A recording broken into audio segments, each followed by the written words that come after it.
When the doubt gets loud, but answer that call. Vision ain't real till you grind that speed, so breathing deep.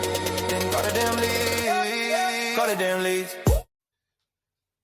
Hey, welcome back to Call the Damn Leads, the show by sales professionals for sales professionals. I'm your host, Drewbie Wilson. With more than 2 decades in sales, I've seen it, been through it, heard about it. Now I'm bringing those stories to you, my favorite people in the world, the sales community. Because let's be honest, this is the greatest job on earth. It doesn't matter where you come from, what background, what personality type. You can make an amazing life in sales. And today's guest is no stranger to the journey. I'd like to welcome Mr. James Hilovsky. How are you? No, Hilovsky. Hey, appreciate it. Good. Hilovsky. Yeah, perfect. We'll get there. I butchered that one, but we'll make sure it's right in the title, sir. Hey, welcome to the show. All good. All good. Thank you for having me. I appreciate it. Absolutely, man. I want to jump right in. I want to hear your crazy sales story.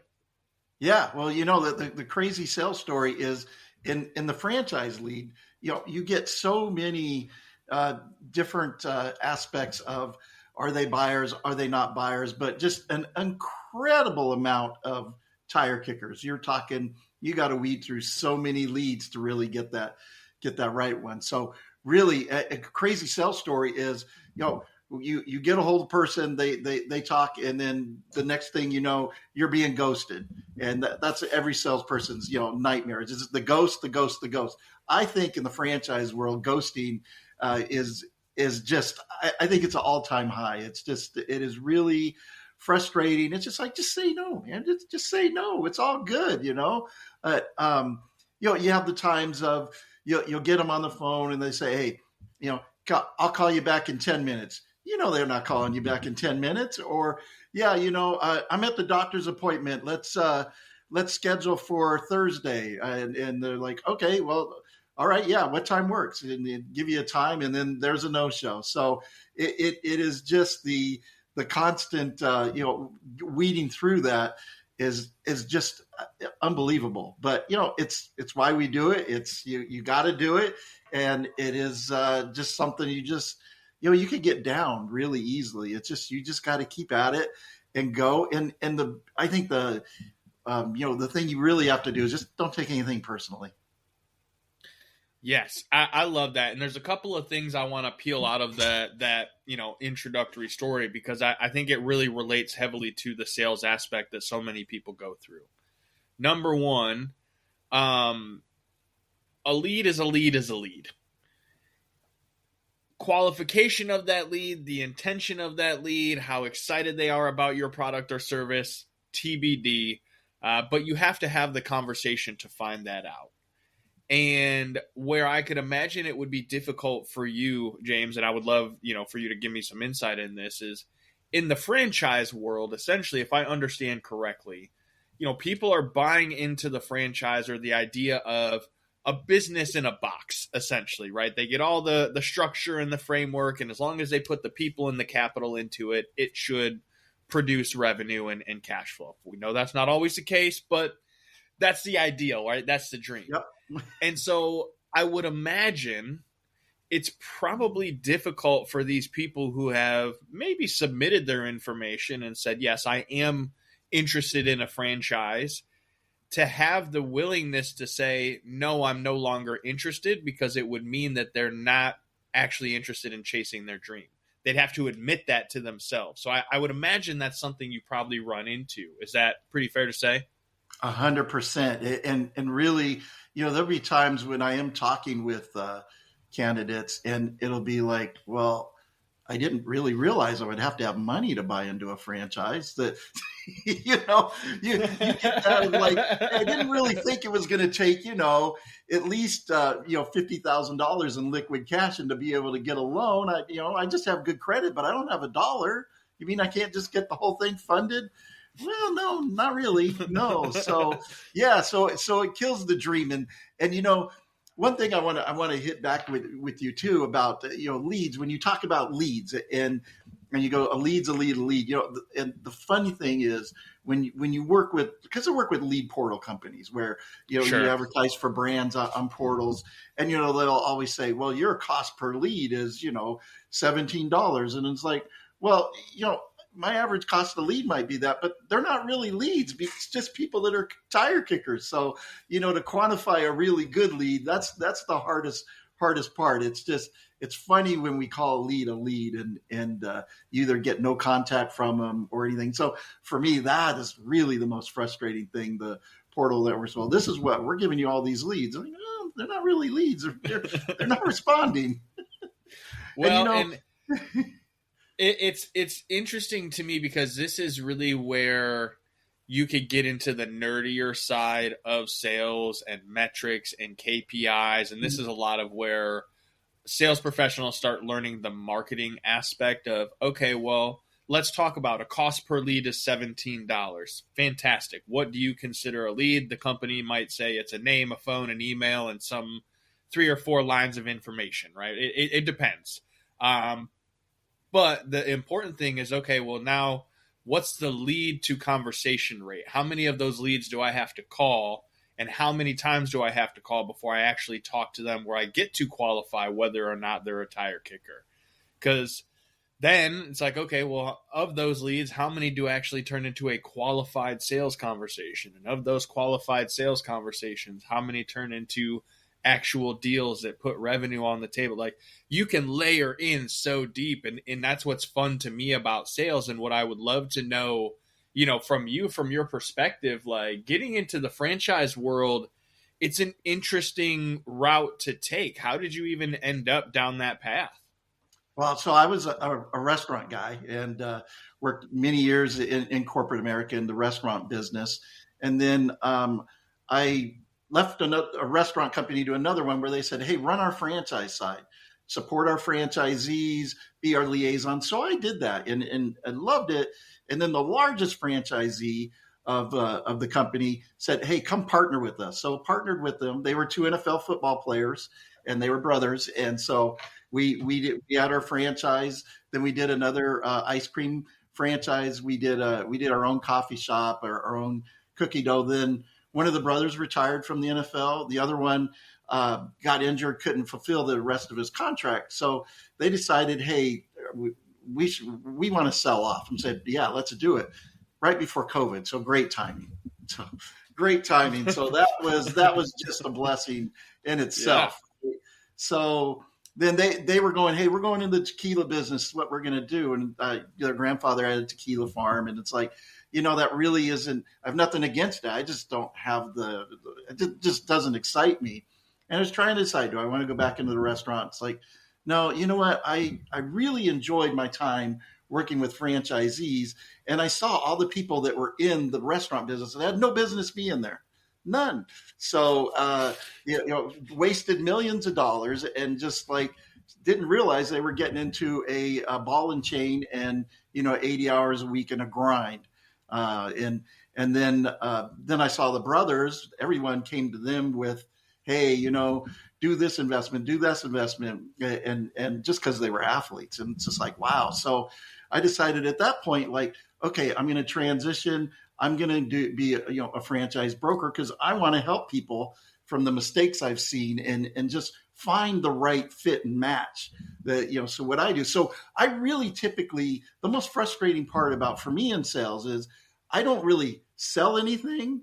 I match make. So I show them, I'm calling the leads, I'm getting there, I'm showing them all their options, and then I'm turning it over to the franchisor and they're doing the sales process. And I'm in the background just kind of help them to make a great decision. So my sales part really is getting them on and showing them their options and then, telling them, why they should do it and what, help them with their dream and find the right path. And what an interesting, and this is why having worked with some franchises over the last couple of years from a consulting standpoint. It's so interesting, the dynamics of it when you get inside, because a lot of these folks are coming in and buying a franchise because they were in a corporate career and they're like, you know what, I don't want to stay stuck dealing with these jerk bosses, or I've, got a little money set aside and I want to go and do my own thing. And so they go to the franchise because it comes with the marketing and the branding and the awareness. And that's really, really helpful for a new business owner. Anyone who's started something as an entrepreneur knows like getting your brand and getting awareness for yourself is not an easy feat. So shortcuts, right? You're buying the shortcut to getting into some of these opportunities, but they're still missing the fact that you have to do the work. It doesn't matter what the franchise is, whether you're making cookies or you're slinging pizzas, there's work that has to be done. Just like in a sales position, you have to call the damn leads. You have to reach out to these people and you have to do the discovery. You have to have those conversations. And what I'd be curious for our audience to learn from your realm is like, what are some of the things that you're asking these leads that you talk to qualify them on, like, if they would be a good fit to own a franchise? Like, how does someone even know that makes sense for them? Yeah, well, the intent's there because they've reached out to me. So they kind of know, okay, I want to do something. I want to, transition, or I'm retired now. I need something to do. So then it's better of just talking with them and going, okay, well, the form says you have 100K of liquid cash. Sometimes you go, oh, they don't have zero. They have no liquid cash. They just didn't put the right thing in. So you talk about the investment level they're comfortable with, what industries they're comfortable with. And I really try to push anybody away from restaurants because I know that's a grind. Unless they have an amazing team or experience, don't even think about it because the investment's going to be the highest that's out there and the biggest risk. So, probably it the might most be labor intensive, I'd have to imagine too. Yes, there's a lot. Yeah, for really low margins. People don't realize they see a big line of cars. I get this all the time. I see a Starbucks or a Dutch Brothers. They have a line out the door. I want to own one of those. You have no idea what your margins are in that. How about let's look at dog grooming, which is like a quarter of what you would spend on doing that, and you're going to have reoccurring revenue because it's subscription based, and you're going to be able to probably make your money back well within the first year. Those are the kind of franchises I like to show people, and just things they might not have ever thought of. So it really is matching their goals, their investment level, what industries they like. We talk about different industries that are out there, show them different concepts, and then they might take one or two and say, hey, I'm super interested in. I send them to the franchisor and they take a deeper dive. And then I help them talk that through that with them, and the thing is, it's like, hey, when you're talking with someone, you got a good rapport, and then you're the next call, you're going to show them maybe 15 concepts, and then they'll go, hey, I like this one or that one. So you talk with them, you spend that time, you put a nice presentation together, time to meet comes up, and it's crickets. Because what? Because they probably realize they don't have the money to do it, or fear takes over a lot of people, just going, yeah, this is risky, or to your point, maybe they go, well, yeah, James told me I'm going to have to do work. I thought I'd just hang up the name and the franchisor does all the work. So. Yeah, I was going to ask if that's like the biggest fear would be the investment aspect of it. And I think that's a lot of times in everything, right? Scarcity mindset, the inability to understand what a return on investment actually is and the timeline that it requires. You had said something, in the right scenario, you may get that return on investment year one from the right business run the right way. The issue is most people say, hey, well, I just want to throw my $50,000 into the slot machine and I want it to print $250,000 a year for the rest of my life, and I don't ever want to have to think about it again. And unfortunately, that's the unicorn theory. I don't think that ever really actually happens except in the movies, And so for you, you work with so many of these franchise brands. What are you seeing right now? I mean, we're recording this. It's getting close to the end of 2025. This episode will come out in 2026. What do you think is going to be the trend going into the new year as far as hot franchises or business models you see really starting to kind of make a come up right now? Yeah, really in the franchise world, the boring franchises will always be the boring franchises, but they are I don't want to say safe, but the home service network, really the investment level's lower, garage doors, HVAC, electricity, plumbers. I mean, those are really good, solid franchises. Going to be a lot of competition. So you got to get the right franchisor that you really believe is going to give you the great support. I really see a nice shift of trying to do things with less employees. There's a new health and wellness concept that's come out that they are, typically for what they'll offer float therapy, red light therapy, chirotherapy. They have a lot of different offerings that a franchise out there is going for $1 million to do the build out. They've buttoned it down to about $300K, buttoned it down to where you only need 1 or 2 staff members. So I think, and it's a reoccurring membership model. So I think that's really going to be good. This last year, what I did the most was indoor golf simulators business. And I've seen those. That's interesting. That has been the most one. And I think that's going to continue to be strong because there's more franchises of those coming out. So, hey, I don't have any more territory in this one, but this other one does. So that's going to be that's really hot right now. I could see that. That's really cool. It's funny to me because I was just talking to somebody the other day about Topgolf and how it was so hot for such a long time, but now you're seeing they're kind of starting to struggle, and those things are definitely not cheap to build. But as you said, when you start thinking smarter, an indoor simulator, you need a big tarp, some rubber, and just a projector screen and a couple of cameras. Like at this point, technology has come so far so fast that I'm just making that up, by the way. I don't know exactly what requires to be in a golf simulator machine, but I would just imagine it's not a huge investment. It's about $300K, but because you got the machines. But the beautiful part of it is it's 24/7 automation. You can go in 2 a.m. and play. And the best part is maybe 1 employee, and it could be employee free, to be honest with you. So that is the beautiful thing, because your overhead is really your electricity and your rent and a small amount of labor. So it is a really good model. It is truly, when you talk about semi-passive in the franchise world, it is a model that can be ran with 5 to 10 hours a week of a very passive model of effort that's put into it. Most franchises, when you say passive, it's going to require a lot still. Well, all right, let's go down this path, because there's a lot of people I know in sales that are making good money, and like the athletes, right? Because in sales, you become kind of your own like rock star, athlete, entertainer. Yeah. Salespeople have their own swag about them. At least I believe so. And that's the brand. That's why people like to work with you, because you have that energy. And so for those of us that are, making a little bit of money, we're getting hit up all the time. Like, hey, invest in this, invest in that. I wanted to know, is there anything that's truly passive in your opinion when it comes to buying into a business or a franchise model?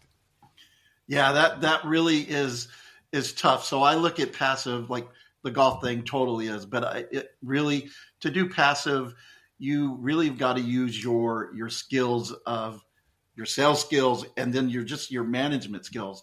It could be really semi-passive if you have a manager, hire the right manager, and they're running the day-to-day and you're back behind the scenes, then you truly are really looking at 15 hours to 20 hours a week. But you got to really be managing that manager, and you really got to have the skills to hone in on making sure they're doing the right thing. It's going to take the investment level up, but it can be done keeping your job, or hey, doing sales and having that. Absolutely. I there's some clients that have 3-4 different franchises that they run. Interesting. And that's what I love about sales, right? It gives you the opportunity to create whatever lifestyle, whatever version of freedom or success is your version. And that's the coolest thing. And so, James, as you start working with these people and you look at your own life, would you say sales has given you that freedom? Oh, 100%. And freedom with different people that do what I do, that I know. Some of them are, I only want to do 1-2 deals a year. And that's, because I'm semi-retired, but that helps pay for my vacation. So yeah, sales that definitely fits them. There's people like me that go, no, I want to hustle and I want to do this. And, I want to be closing, 1 to 2 deals a month, if not more. And, that's just the, I want to pound it. So of course but the freedom of sales is, hey, you know what? I can go out and play around the golf and then hit all my calls up, a little bit later afterwards. So I have an incredible amount of freedom by doing sales. And it's really been a really great lifestyle. Well, James, I know you and I could probably sit here and nerd out on this for several hours because I love the concept of helping people develop the systems, the processes, the routines that make them successful. And I know that franchises are a big proponent of providing a lot of those things for you when you step in. So how do we come find you, follow you, check out more of your content around this model and how it works so that if we, decide to go that path, we can learn more about it? Yeah, my website's thefrandream.com, the Frandream, FRANDREAM, on there. And on there actually is like a little business assessment people could take and kind of get kind of what their skill set is. So check that out. Or, email me, james@thefrandream.com. I'd love to have a conversation with anybody about anything. That's awesome. And we appreciate you taking some time out of your busy day to be here and share some wisdom with us. And certainly looking forward to seeing some of the cool concepts that you talked about coming to light in our town, because I'm always watching to see what's new and exciting. And listen, if you guys enjoyed the show, if you got some value out of today's episode, go share it on social media. Go follow James. Check out their website.